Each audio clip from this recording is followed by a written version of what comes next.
ಏನಾಯ್ತು ಅಂತ ಗೊತ್ತಿಲ್ಲಮ್ಮ. ಇದ್ದಕ್ಕಿದ್ದಾಗ ಎರಡು ಕೈಲು ತಲೆ ಹಿಡ್ಕೊಂಡು ಈಗ ಏನಾಯ್ತಲ್ವ ಕೃಷ್ಣ? ಏನಾಗ್ತಿದ್ಯಾ ಕೃಷ್ಣ? ಕೃಷ್ಣ ಡಾಕ್ಟರ್ ಬೇಕಸಿ.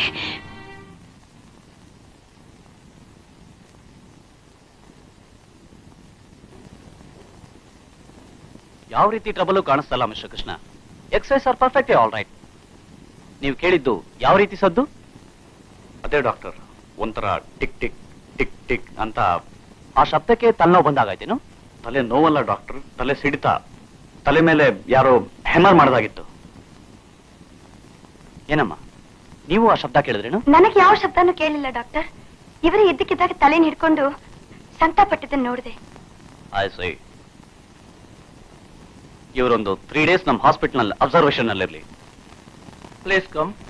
ನಾನು ಪ್ರಿಸ್ಕ್ರಿಪ್ಷನ್ ಬರ್ಕೊಡ್ತೀನಿ, ಆ ಮೆಡಿಸನ್ ತಂದ್ಕೊಡಿ. ಡಾಕ್ಟರ್, ನನ್ನ ಮಗನ ಮದುವೆಯಾಗಿ ಇನ್ನು 4 ದಿನ ಕೂಡ ಆಗಿಲ್ಲ. ನನ್ನ ಸೊಸೆ ನಗನಗ್ತಾ 2 ದಿನವೂ ಕಳೆದಿಲ್ಲ. ಆಗ್ಲೇ ಹೀಗಾಗೋಯ್ದಿಲ್ಲ doctor. Don't worry, will be all right. ಈ ತಿಂಗಳು ತರಕಾರಿ ಖರ್ಚು 800 ರೂಪಾಯಿ. ನಾಯಿಗೆ ಮೂಳೆ ತಂದಿದ್ದು 920. ಅಯ್ಯೋ ಅಯ್ಯೋ, ಈ ನಾಯಿ ಮುಂಡೆಯದಕ್ಕೆ ಇಷ್ಟೊಂದು ಸುಖ ಸಿಗುತ್ತೆ ಅಂತ ನನಗೆ ಮೊದಲೇ ಗೊತ್ತಿದ್ದಿದ್ರೆ ನಾನು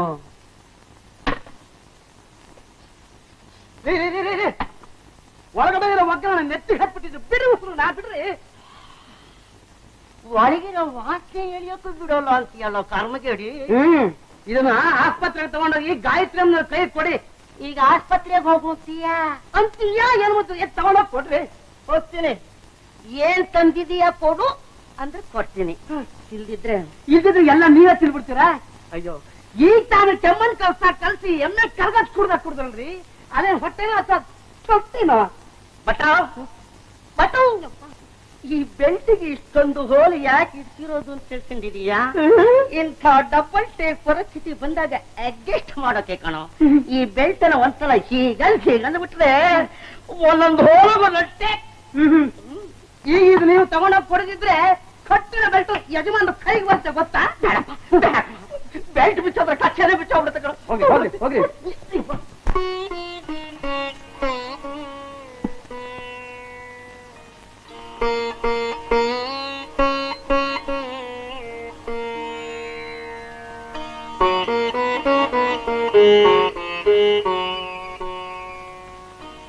ಸಾರಿ ಗಾಯತ್ರಿ. ಯಾಕೆ? ನಿನ್ನನ್ನು ಸಂತೋಷವಾಗಿ ಇಟ್ಕೋಬೇಕಾದ ಕಾಲದಲ್ಲಿ ಆಸ್ಪತ್ರೆ ಕಾವಲು ಕಾಯೋ ಹಾಗೆ ಮಾಡ್ಬಿಟ್ಟೆ. ಯಾಕೆ? ಇನ್ನೇನ್ ಮಾಡ್ಲಿ, ಈಗ ಹುಚ್ಚಾಗಿ ಮಾತಾಡಿದ್ರೆ. ತಗೊಳ್ಳಿ. ಬೇಡ. ಯಾಕೆ? ನಂಗಿದು ಬೇಡ. ಇನ್ನೇನ್ ಬೇಕು? ನಮ್ಗೆ ಗೊತ್ತಾಯ್ತು ನೋಡಿ. ಮೊದಲದು, ಆಮೇಲೆ ಮೊದ್ಲಿದು, ಆಮೇಲೆ ಅದು. ಆಸ್ಪತ್ರೆನಲ್ಲಿ ಯಾರು ಬರ್ತಾರೆ? ಬಂದ್ರೆ ಬರ್ಲಿ. ಯಾರು ಬರ್ತಾರೆ ನೋಡಿ. ನಾನು ಹೇಳಿಲ್ಲ.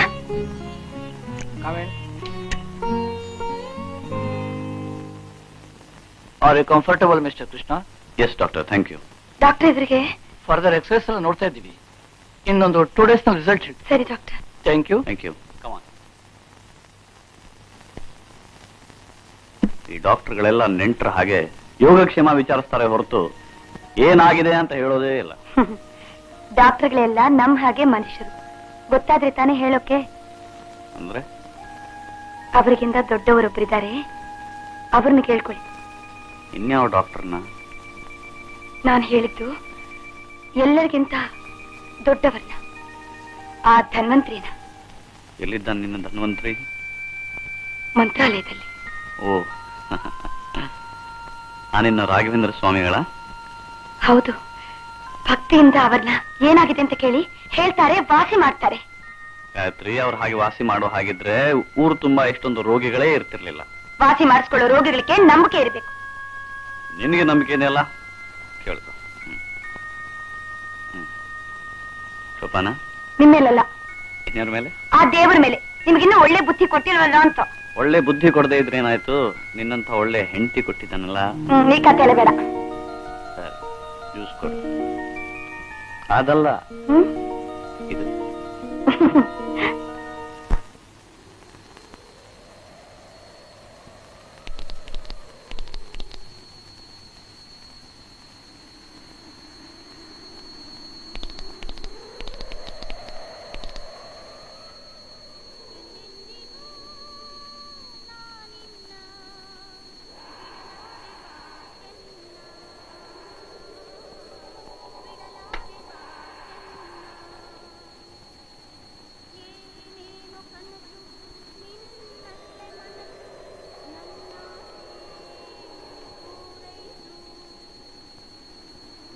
ಅಪ್ಪ ಮಾವ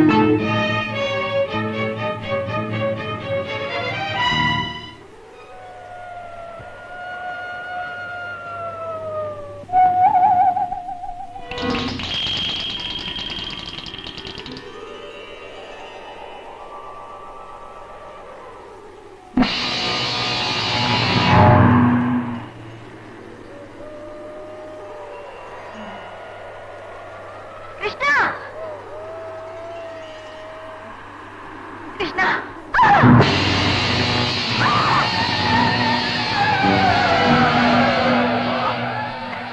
ಬಹಳ ದಿವಸದಿಂದ ಸುಖ ಅನುಭವಿಸ್ಬೇಕು ಅಂತಿದ್ಯಲ್ಲ.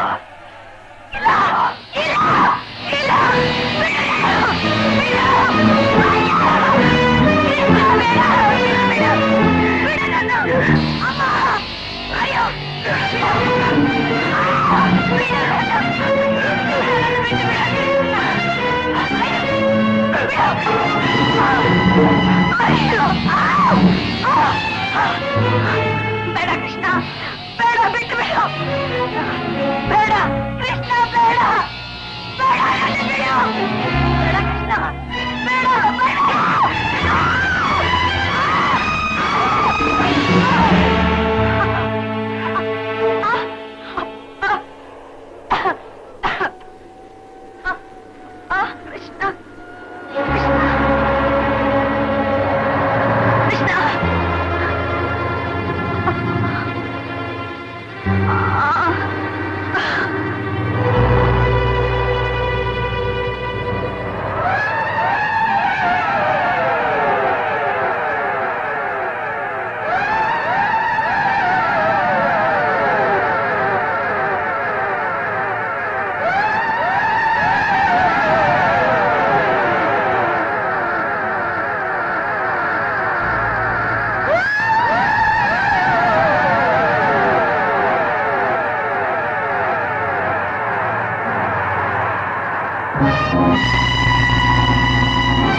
ಮೊದಲೇ ಭಯಪಟ್ಕೊಂಡು ಸಾಯ್ತಾ ಇದ್ದೀನಿ.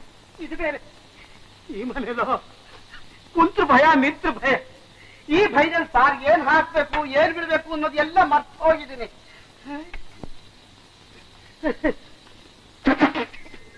ಉಪ್ಪು,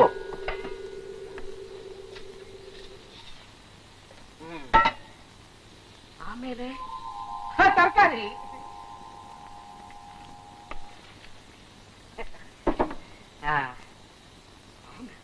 ಆಮೇಲೆ ಏನಾಗ್ಬೇಕಪ್ಪ?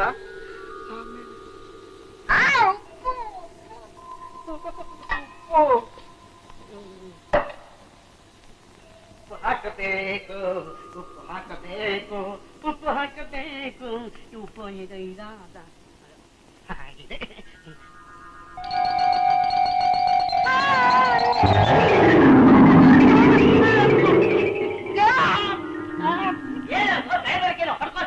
ಸುಮ್ಮನೆ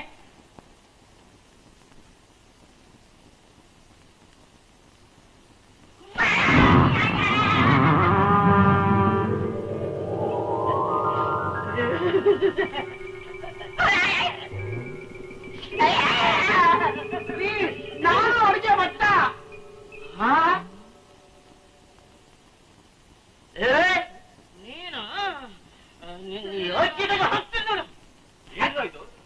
ನೀನ್ ಮನೇನೋ ಮಾರ್ಕೆಟ್? ಇಲ್ಲ ಯಜಮಾನ್ರಿ, ಈ ಭಟ್ಟನ ಅವತಾರ ನೋಡ್ಬಿಟ್ಟು ನಾನು ಭೂತ ಅನ್ಕೊಂಡ್ಬಿಟ್ಟೆ. ಏನು ನಿನ್ ಅವತಾರ?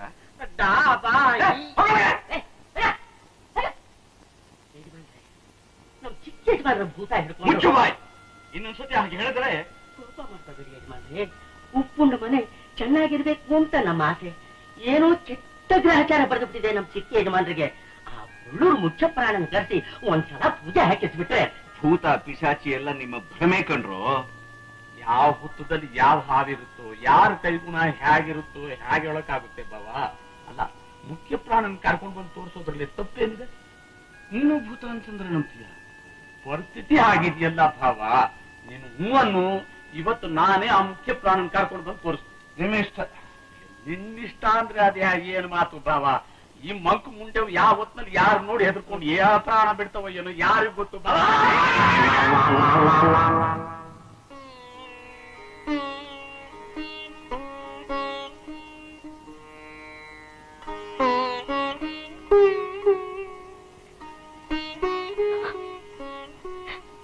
ಗಾಯತ್ರಿ,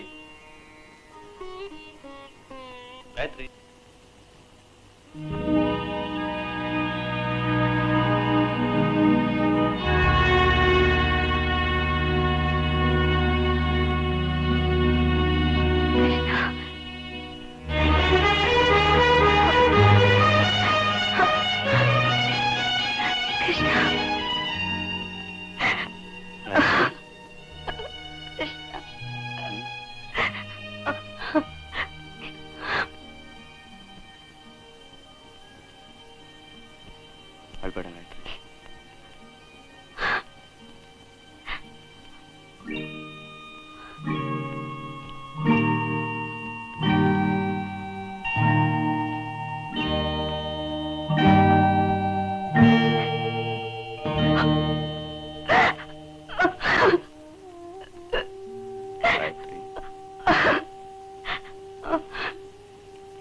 ಯಾಕೆ ಹೀಗಾಯ್ತು?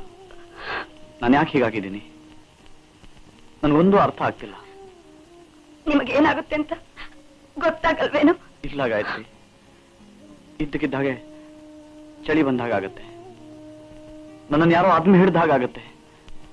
ನನ್ನ ದೇಹದಲ್ಲಿ ಬೇರೆ ಯಾರೋ ಬಂದು ಕೂತ್ಕೊಂಡಾಗ ಆಗತ್ತೆ. ಅದನ್ನ ನೆನೆಸ್ಕೊಂಡ್ರೆ ನನಗೆ ಗಾಬರಿ ಆಗತ್ತೆ ಗಾಯತ್ರಿ. ನೋಡಿ, ಅದರೆಲ್ಲ ಮರೆತು ದೇವ್ರ ನೆನೆಸ್ಕೊಳ್ಳಿ. ಮನಸ್ಸಿಗೆ ಸ್ವಲ್ಪ ನೆಮ್ಮದಿ ಆದ್ರೂ ಸಿಗುತ್ತೆ. ದೇವರನ್ನೋನಿದ್ದಿದ್ರೆ ಇಷ್ಟು ಪೂಜೆ ಮಾಡೋ ನಿನಗೆ ಇಂಥ ಕಷ್ಟ ಕೊಡ್ತಿದ್ನೆ.